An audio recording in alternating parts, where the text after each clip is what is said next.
পাড়া কি শুনবো রে লেওড়া? বোধা বউকে এখন হানিমুনে নিয়ে গেলে কত টাকা খরচ হবে জানিস? লেওড়া দিন শেষে বিড়ি খাওয়ার টাকা নেই, হানিমুনের টাকা কি পুঙা মেরে আসবে নাকি? আরে লেওরা টাকাটা দেখলে হবে? ওইখানে গেলে তো পক করতে পারবি। হ্যাঁ কান কি ছেলে সেটা ভাঙা চোদন খেয়েছিস কোনোদিন? বাড়া বিয়ে করার পর আমার পুরো জীবনটাই গাড়মারা হয়ে গেছে। বাড়া মানুষ বাড়িতে যায় একটু শান্তির জন্য, আর বিয়ে করার পর আমার পুরো জীবনটাই শান্তির ছেলে হয়ে গেছে। তাই আমি ঠিক করেছি ভোদার আবার রাত রাতে বাড়ি যাবো না। পল্টুদা, এইসব কি বলছো? রাতে বেলায় বাড়ি না গেলে কোথায় থাকবা? কেন চোদনা, এত বড় ক্লাবটা কি গাড় মারাতে আছে নাকি? আজ রাতে মালমুল খেয়ে ভোদা আমি এখানেই পড়ে থাকবো। যা বাড়া একটু মাল নিয়ে আয় তো। কি বলছিস কি বলা? হ্যাঁ মাল খাবি? এ চোদনা দাঁত খেলাচ্ছে দেখো, মনে হচ্ছে বাবার বাড়া থেকে ফেলেছে। যা ল্যাংচা, তুই কি বাংলা নিয়ে আয় গিয়ে। আচ্ছা পল্টুদা, ঠিক আছে।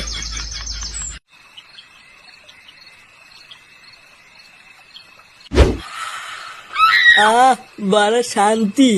বাড়া বাড়ির বইয়ের ক্যালক্যাল শোনার থেকে মাল খেয়ে পড়ে থাকা বেশি ভালো। যেদিন থেকে বিয়ে করেছি লেওরা এক ফোঁটাও সুখ পেলাম না। কেন রে বলা? হ্যাঁ সুখ পেলি না মানে? গুপ্ত সমস্যা আছে নাকি? হ্যাঁ কি বললি শান্তির ছেলে? আমার গুপ্ত সমস্যা আছে? পল্টুদা রেগে যেও না, ফুটো মজা করছে।